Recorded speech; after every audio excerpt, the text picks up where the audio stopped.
Hello and welcome. In this lesson, we are going to look at maps and regular expressions in JavaScript. My name is Mildred. In the last lesson, we looked at how to create sets, and maps is similar to sets. The difference is that maps are in key value pairs, and the key of maps can be of any data type. So we create a map using the new map constructor like this. So let's create a variable called emails like this. I will say emails is equal to new map. In the pair of parentheses, you can supply the array of key value pairs of the emails, or you can use emails.sets. So we use the set method to supply the key value pairs of what we need. So let's say I want Mildred as the key, and I want the value, that's the email of Mildred, to be this. So I'll do the same thing for the next, and let's say James, and this will be james@gmail.com. So we have created a map of emails which maps the first name as the key to the email address. And if we want to print out, let's say we want to return the email address of somebody, and we know the key, we will do something like emails.get. So we use the get method, and in the parentheses, supply the key. So let's say we want to print out the email address of James to the page. So when I put emails.get James, and I refresh my page, I will have the email address of James printed to the page. So we use the key to get the value. So the same way we loop through the values in sets, that is exactly the same way we can loop through the key values and print on the page in the map. So I'm not going to look at the looping through using the for of loop like we did in sets. So if you have forgotten how to do that, go back to review the lessons on sets, and we loop through the maps just exactly the same way we loop through the sets. We have another method of creating this, and we can create it by supplying an array in the parentheses of the new map constructor like this, and then supplying another array of the key value pairs of the items we want. So let's say we want to do it this way, Mildred, and then the email address here is, then as a comma separated list, we put a second array of, let's say James now, and we have james@gmail.com, and let's have a third one, and we'll say this is Faith, and we'll say faith@hotmail.com like this. So we have these three emails on the page. So if we want to get any of the email address of anybody, we can say, let's say I want to get the email address of Faith on the page. So when I save this and I refresh, it will give me the email address of Faith printed to the page. So the same way we did with sets, if you want to look for anything, let's say we want to see if we have a key of James, for instance, it will return true or false, because we're trying to find out, does this have James, to see if the key James exists here, and to tell us true, because we have the key James. And if we put a key that doesn't exist, it will tell us false to the page. If we want to delete, we use the delete method. Let's say I want to delete Faith from here, and I'm going to put emails.delete like this, and I'll delete Faith from the list. And so once I delete this and I try to loop through, I am not going to have Faith on the page anymore. So this is all about maps.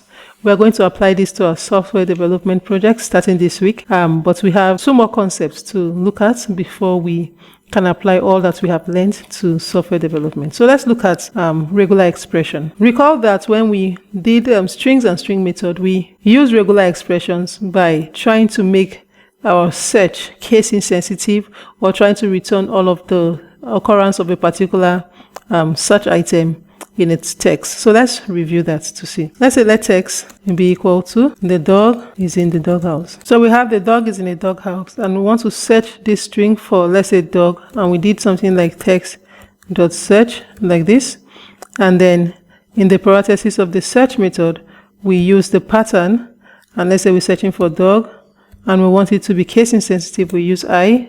We want it to be return all the occurrence, we use G. Or if it's across multi-line, we use M. If we want to have a different kind of regular expression, not like what we have seen, let's say we have a square bracket here instead, and we want to match all of the characters. Let's say we want to say return all of the occurrence of O and G, of O or G, so it should match the characters here. So any character within the square bracket is acceptable, right? So we want to say, look at this, search if there's O, G here, and it will return the occurrence of the search there. So we have the first occurrence starting at position 5, where there's O. and then we have G also. So these are acceptable characters. So the same thing with numbers, 0 to 9 like this. We want to say these are the acceptable digits, 0 to 9. We also want to do something like we want to find out if there is any digit at all. We use a backslash and a D to look for the occurrence of any digit. For white space character, backslash and S. And then if you want to find out if a particular text occurs at the beginning, you do backslash and B and then put the text, let's say TH for instance. So TH exists at the beginning. This is how we are going to search that. If we want to also search for things like matches a string that has at least one, let's say E for instance. That matches a string that has at least one E, we'll put E plus there. If we want to say that matches 0 or more, E for instance, we'll use an asterisk and want to say, let's say we are doing a global search of H followed by at least one E, we use an asterisk. And if we are doing a global search for H that matches 0 or more E, we use a question mark like this. So these are different regular expressions, but it won't make sense now until we use them in our search of form validations, which we are going to do in the coming lessons. But these are the different things that we have. You don't have to understand it now, but you have to know what exists so that when we start doing that, you'll be able to understand and follow what we are doing. And so if we want to test a particular pattern, we have the test method that we use like this. So I'm not going to go into details of this. Let's say we are testing a particular string. You put in the string here using a test method. We can use the exec method to return the found string if it finds a string. So this is where we end this lesson. In the next lesson, we are going to start applying JavaScript to software development, and we're going to look at how to handle errors in JavaScript. Thank you and see you in the next lesson.